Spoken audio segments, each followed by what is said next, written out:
नमस्कार दोस्तों, स्वागत है आपका हमारे YouTube चैनल द विश्लेषक में। जैसा कि आपको पता है कि हमारे राज्य में त्रिस्तरीय पंचायत चुनाव का आयोजन अभी हो रहा है। अभी कुछ चरणों का चुनाव हुआ है और बाकी कुछ चरणों का चुनाव होना बाकी है। इसी बीच राज्य से कुछ अन्य प्रकार की खबरें भी हमारे सामने आ रही हैं, जिससे ये पता चलता है कि इस बार का पंचायत चुनाव हर बार की तरह आम नहीं है। इस बार के पंचायत चुनाव में एक बदलाव की बयार जो है वो नज़र आ रही है। इस बार के पंचायत चुनाव में हमारे झारखंड में एक तरह का नया उदाहरण हमें देखने को मिल रहा है कि हमारे झारखंड के लोग हमारे झारखंड को, हमारे समाज को एक नई दिशा देने की ओर अग्रसरित हैं। खैर, इन सारी चीज़ों पर हम आगे बात करेंगे। पहले नज़र डालते हैं उन सारी खबरों पे जिसके बारे में मैं ये वीडियो बना रहा हूँ। देखिए, ये खबर आज के प्रभात खबर सहित दैनिक जागरण और अन्य अखबारों में आपको मिलेगी। ये हैं अर्चना हेम्ब्रम। हो सकता है कि आप में से कुछ लोग इनको जान रहे हों। ये खबर में आई थी जब जेपीएससी मुख्य परीक्षा का आयोजन हो रहा था।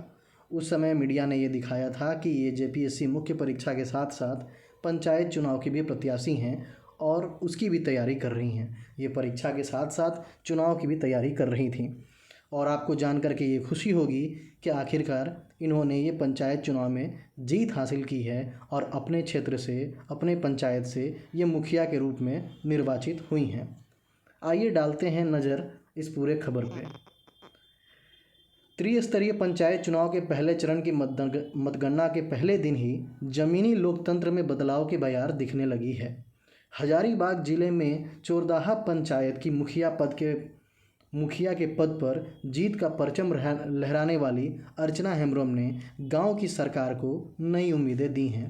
अर्चना जेपीएससी सिविल सेवा परीक्षा की मेंस में भी सफल हो चुकी हैं। साक्षात्कार का परिणाम आना भी बाकी है।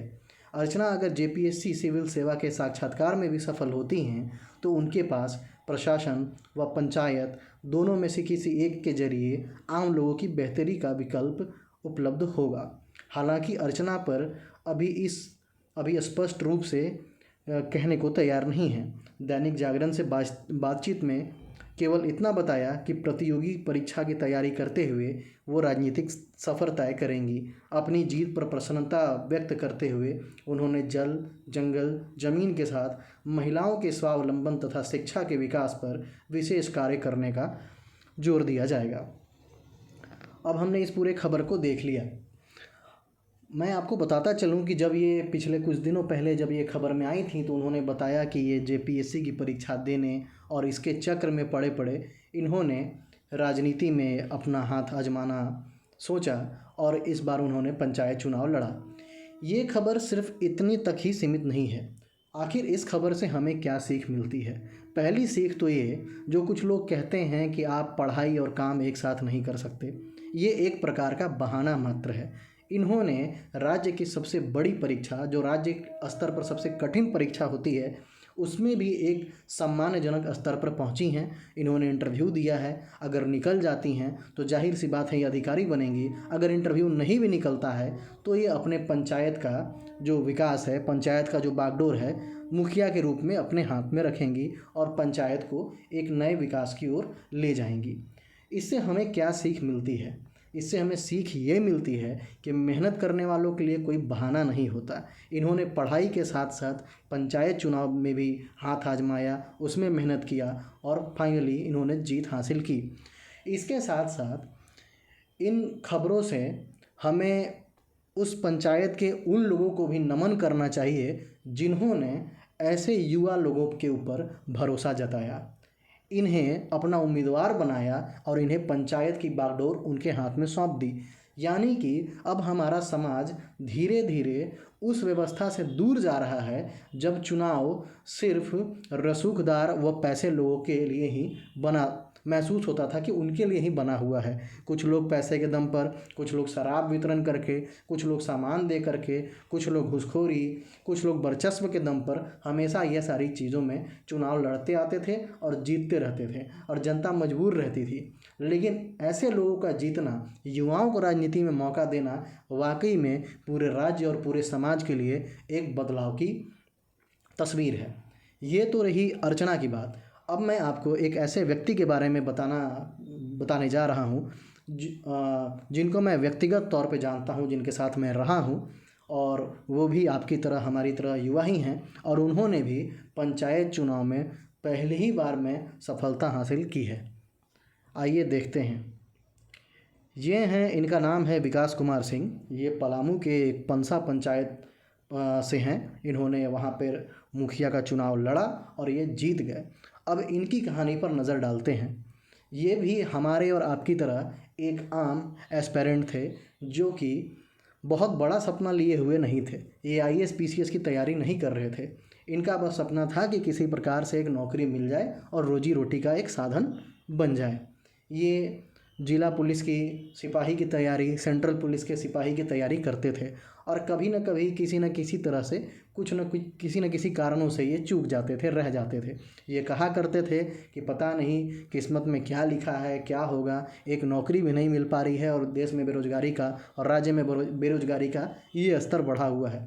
लेकिन देखिए, मेहनत करने वालों के लिए कभी भी ऐसा नहीं होता कि रास्ते बंद हो गए। इनसे सिपाही का परीक्षा नहीं निकला, लेकिन ये पहले ही प्रयास में मुखिया निर्वाचित हो गए। अब इनका ये मुखिया बनने तक का सफ़र काफ़ी रोचक रहा। आपको पता है कि जब 2020 में लॉकडाउन लगा, उस वक्त ये रांची से वापस लौटे अपने गांव में, और ये गांव में रहने लगे। लॉकडाउन के समय इनकी तैयारी भी छूट गई, कोई परीक्षा भी नहीं हो रही थी, तो ये पढ़ाई भी नहीं कर रहे थे।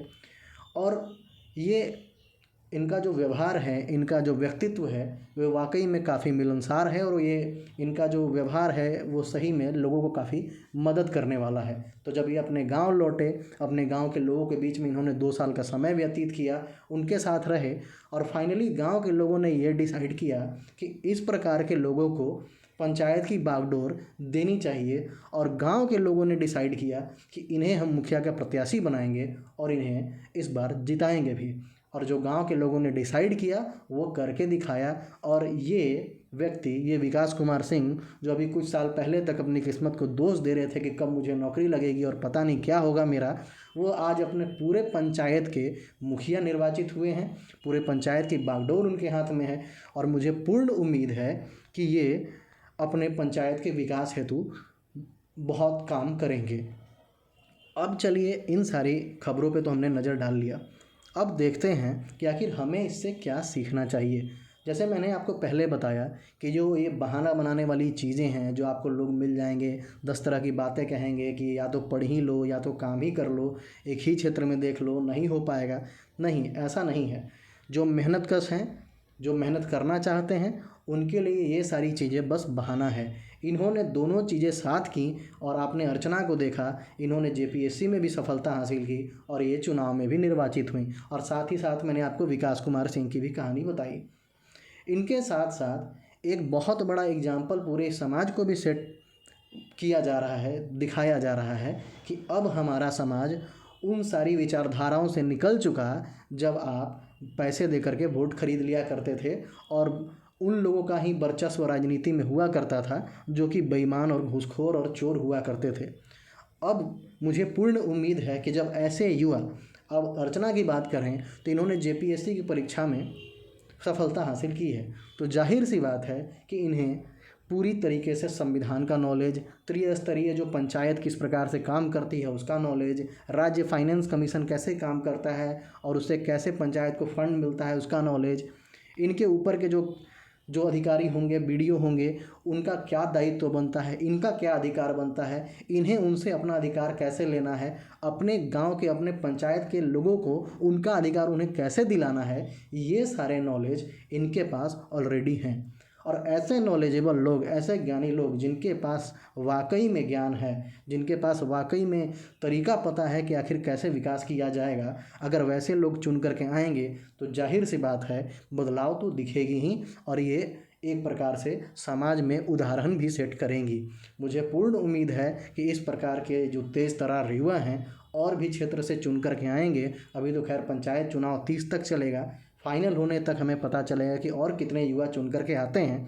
तो हमें पूर्ण विश्वास है कि और क्षेत्रों से भी चुन करके आएंगे, और ऐसे युवा जब ग्राउंड लेवल से, चूँकि ये ग्राउंड लेवल का, ग्रास रूट लेवल का चुनाव है, अगर यहाँ से ही राजनीति के स्तर में घुसेंगे तो जाहिर सी बात है अपने राज्य को और अपने समाज को काफ़ी मजबूत बनाएंगे। जैसा कि आप देख रहे हैं कि राज्य के जो पुराने पुराने नेता हैं, जिन्हें हम लगातार चुनते आ रहे हैं हर स्तर पे, बड़े बड़े अधिकारी, वो सारे मिल करके कैसे सिंडिकेट बना करके पूरे राज्य को लूटने का काम कर रहे हैं। हमेशा युवा एक शिकायत करता था कि जब हर चीज़ के लिए योग्यता तय है तो आखिर नेता बनने के लिए योग्यता तय क्यों नहीं। तो इसको तो हम बदल नहीं सकते, लेकिन समाज धीरे धीरे इसको खुद बदलने के लिए जिम्मेवारी अपने हाथ में ले चुका है कि वो खुद से ऐसे लोगों को चुन करके बिठाना चालू कर रहा है जहाँ पे पढ़े लिखे और एक्सपीरियंस वाले लोग आएंगे तो जाहिर सी बात है उनके समाज का, उनके क्षेत्र का, उनके गांव का विकास करेंगे ही करेंगे। अब इनके चुने जाने से फ़ायदा ये होगा कि चूँकि पूरे गांव ने मिलकर के इनको जिताया है तो पूरे गांव से इनका कनेक्शन अगले 5 सालों तक हमेशा बरकरार रहेगा। साथ ही साथ इन्हें कोई भी अधिकारी बेवकूफ़ नहीं बना सकता कि ये फंड आपको नहीं मिलेगा, ये योजना ऐसे नहीं चलेगी, इसमें आपको इतना घूस देना पड़ेगा, इतना पैसा देना पड़ेगा।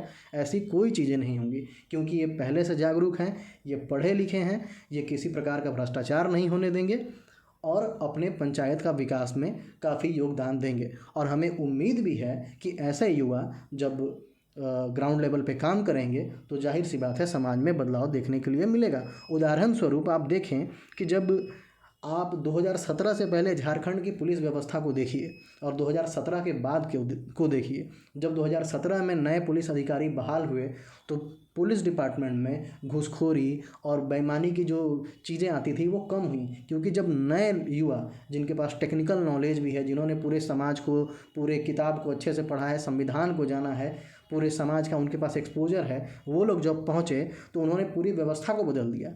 जब पहले लोगों को पुलिस थाने में जाने में डर लगता था, अब मॉरल पुलिसिंग हमारे सामने दिख रही है। गाँव में देखिएगा कि जो नए अधिकारी 2017-18 बैच के जो दरोगा आए हैं वो गाँव में जा रहे हैं, स्कूल में बच्चों को जागरूक कर रहे हैं, उनसे संवाद कर रहे हैं, पुलिस पीपल कनेक्ट बढ़ रहा है। तो अधिकारी स्तर पर भी जब युवा घुसते हैं तो जाहिर सी बात है समाज में बदलाव करते हैं, लेकिन पॉलिटिकली मजबूत होना, पॉलिटिकल विल होना वो भी ज़रूरी है। अगर इस स्तर पर भी युवा आएंगे तो जाहिर सी बात है हमारे समाज को और सशक्त करेंगे।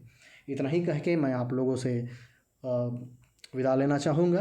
और अगर आपको ये वीडियो पसंद आया हो तो कृपया लाइक करें, चैनल को सब्सक्राइब करें और अपने सुझाव हमारे कमेंट में ज़रूर दें ताकि हम और वीडियो बना सकें। मुझे उम्मीद है कि पंचायत चुनाव के समाप्त होने के बाद एक और वीडियो मैं आपके सामने लेकर के आऊँगा जिसमें मैं पूर्ण विश्लेषण करूँगा कि आखिर किन क्षेत्रों से कितने प्रतिशत में हमारे युवा चुन करके आए और राजनीतिक रूप से विकास की बागडोर अपने हाथ में लेंगे। धन्यवाद।